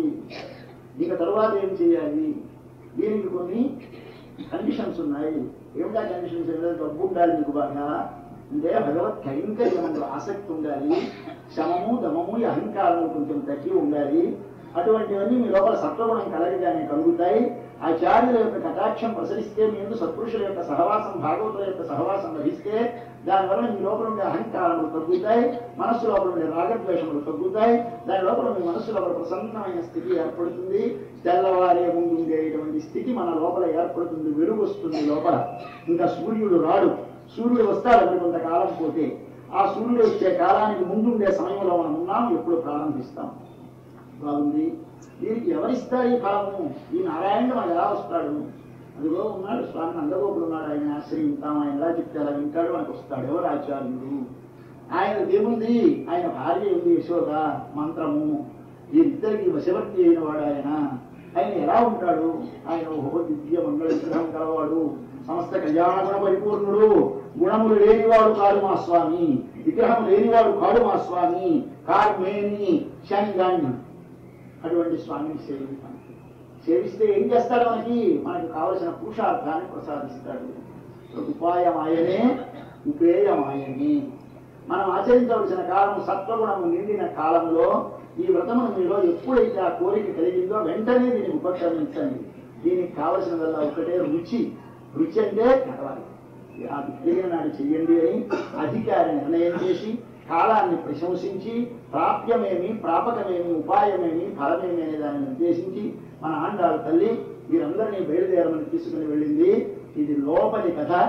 బయటి కథ ఆనాడు శ్రీవిల్లిపుత్తూరులో ఆండాళ్ళ తల్లి తాను ఒక గోపికగా ఉండి తన తోటి వారందరినీ గోపికలుగా చేసుకుని వారందరితో కలిసి నందగోప భవనమైనటువంటి వడపెలంకోయుடைய ఆలయానికి వెళ్ళడానికి అందరినీ సన్నద్ధం చేస్తోంది. అక్కడ వేపల్లిలో గోపికలందరూ బయలుదేరి స్వామితో కలవడానికి బయలుదేరి వెళుతున్నారు. అక్కడ ఆలయంలోకి మనం వెళ్ళడానికి ఇలాగే వెళ్ళాలి. మనలో ఎప్పుడు సత్వగుణం కలుగుతుందో అప్పుడు ఆలయంలోకి వెళ్ళడానికి అందరము కలిసి ఒకసారి ఆలయం లోపలికి వెళ్ళాలి. కాదు, ఒకసారి మన లోపలికి వెళ్ళాలి. మన లోపల ఉన్నాడు స్వామి. ఇదిగో ఇదే ఆలయం. ఈ లోపల ఉన్నాడు మన హృదయ దేశంలో. ఆయనను దర్శించాలి.